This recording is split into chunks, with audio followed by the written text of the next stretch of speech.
Hello everyone. I, Faizia Khidwai, welcome you all to Balaji online classes.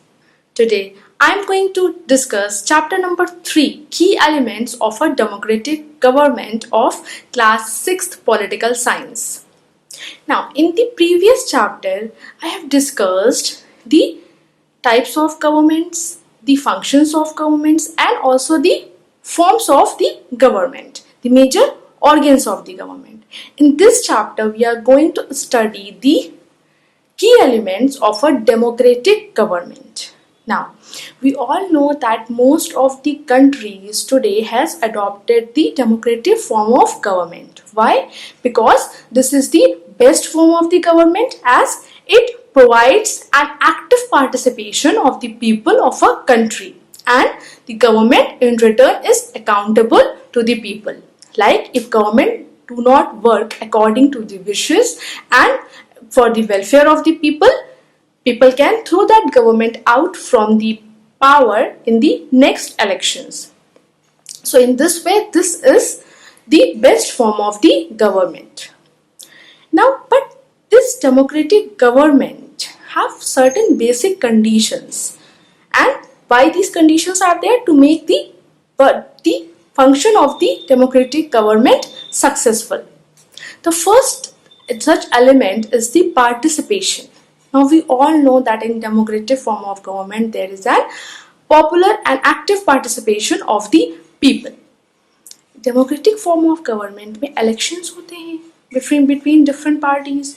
उसके बाद जितने भी citizens होते हैं उन्हें right to vote होता है. All the people above the age of 19 has right to vote. तो इस प्रोसेस से उन्हें वोट का अधिकार है. ठीक है, उससे क्या होता है, वो अपनी जो उनका इलेक्टेड रिप्रेजेंटेटिव होता है, जो उनका चूजन रिप्रेजेंटेटिव होता है, उन्हें वो जिताते हैं इलेक्शन में, है ना. इससे क्या होता है कि जो एक इन्वॉल्वमेंट आता है, पीपल का पूरा कंट्रोल होता है गवर्नमेंट पे. गवर्नमेंट जो होती है वो अकाउंटेबल होती है, अपनी सारी एक्टिविटीज की जो वो करती है वो आंसरेबल होती है टू दी पीपल. तो इससे क्या होता है कि एक स्मूथ फंक्शनिंग होती है, किसी का भी एक्सप्लॉयटेशन नहीं होता है, कोई भी यूज नहीं होता है फोर्स का.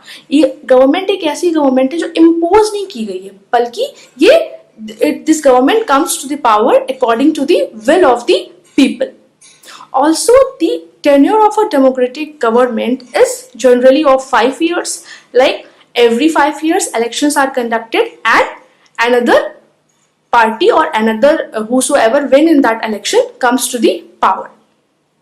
Then, if in case people जो हैं they are not satisfied with the functioning of the government, or they are not happy with certain laws or certain changes, then they can also express their agitation, they can express their disagreement through rallies, through dharna protestation, through strikes, etc.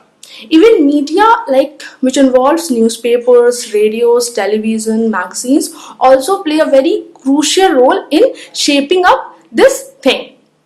Then in democratic government, the elected representatives are completely responsible for their actions. Then the second element is resolution of conflicts.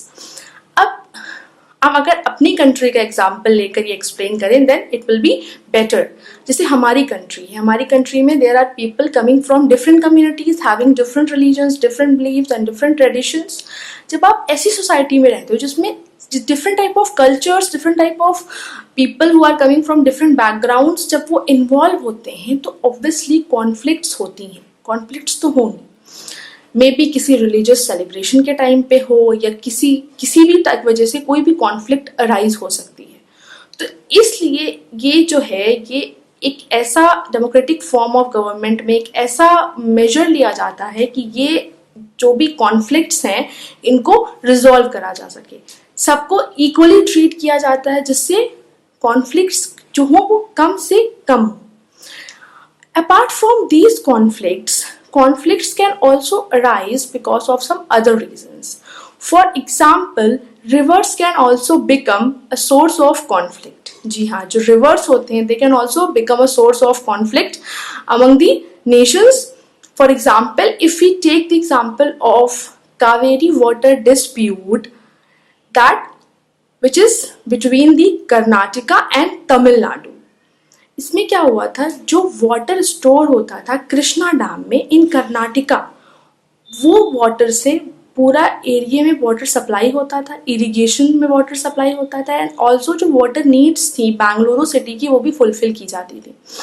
Where as जो Mettur dam था in Tamil Nadu, that was also used for the irrigation purposes and other activities. अब चूंकि ये जो दोनों dams थे ये same river पर थे, तो इसकी वजह से एक कॉन्फ्लिक्ट स्टार्ट हो गया इन दोनों स्टेट्स के बीच में. रीजन क्या था कि जो डाउन स्ट्रीम डैम था, जो तमिलनाडु में डाउन स्ट्रीम डैम था, can only be filled when the water is released from the upstream dam which is located in Calcutta. जो डैम तमिलनाडु में था वो तभी फिल होता जब कर्नाटका में जो डैम था उससे जो है पानी नीचे आता. तो इससे क्या हुआ, जो दोनों स्टेट्स थी उनमें एक टेंशन क्रिएट हो गई, क्योंकि दोनों ही स्टेट्स को प्रॉपर अमाउंट में पानी नहीं मिल रहा था. Then the central government interfered and taken certain steps to resolve this conflict. Third is the equality and justice. Now, as we all know that in our preamble also, the constitution of our preamble, that is the introductory part, which states that we, the people of India, having solemnly resolved the India into a sovereign, secular, socialist and democratic republic, and also ensures all the citizens equality, liberty, fraternity and justice. तो ये हमारा constitution itself कहता है कि जितने भी हमारे citizens हैं, irrespective of their caste, creed, religion, race और background, they will be treated equally in front of the law. जो भी लॉ हैं they are equally applied to all the people. कोई भी डिस्क्रिमिनेशन नहीं किया जाएगा किसी की भी कोई भी सिटीजन अगर किसी और रिलीजन का है या किसी और बैकग्राउंड से आता है तो उस बेसिस पे कोई भी डिस्क्रिमिनेशन नहीं होगा. सबको इक्वल अपॉर्चुनिटीज दी जाएंगी प्रोग्रेस के लिए, सबके डेवलपमेंट के लिए, और किसी भी तरह का कोई भी एक्सप्लॉयटेशन नहीं होगा. इसी उसमें जो अर्लियर जो प्रैक्टिस थी, that evil practice of untouchability, it has also been abolished by the constitution which deals with the exploitation of the weaker section. Untouchability में जो हमारे वीकर सेक्शन था, जो हमारी लोअर कास्ट थी, उसका एक्सप्लॉयटेशन होता था, उसको ह्यूमिलेट किया जाता था. तो कॉन्स्टिट्यूशन ने इस प्रैक्टिस को ही अबॉलिश कर दिया था, just to ensure the equality among all its citizens. Then the other one is, the last one is links between democracy and the government. अब जो हमारी मॉडर्न डेमोक्रेसी है उसमें डिक्टेटरशिप का कोई भी रोल नहीं होता है. डिक्टेटरशिप वो गवर्नमेंट होती है that has been imposed on the people without their will. But जो हमारी डेमोक्रेसी होती है, जो हमारी डेमोक्रेटिक गवर्नमेंट होती है, उसकी वर्किंग इस तरह से होती है कि कोई भी फोर्स या कोई भी इम्पोजिशन ना हो लोगों के ऊपर, उनकी विल के अकॉर्डिंग काम हो, उनकी वेलफेयर के अकॉर्डिंग काम हो. ठीक है. और कॉन्फ्लिक्ट्स, जो भी कॉन्फ्लिक्ट्स होती हैं, जो भी डिस्प्यूट्स होते हैं, उन्हें बहुत ही स्मूथली रिजॉल्व कर लिया जाए. इससे क्या होता है, जो नेशन, हमारी जो कंट्री है उसका डेवलपमेंट होता है, नेशन हमारा प्रोग्रेस करता है. हमारे जब सिटीजन्स जो हैं वो अच्छे से रहेंगे, वो उनकी प्रोग्रेस होगी, तो ऑब्वियसली हमारे नेशन की, हमारी कंट्री की भी प्रोसेस होगी, क्योंकि प्रोग्रेस होगी तभी हम आगे बढ़ेंगे. So this was a very small chapter and it has been completed.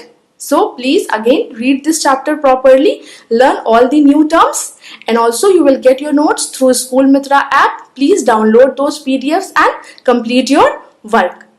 Meanwhile, stay safe and stay healthy. I'm going to see you all very soon. Thank you.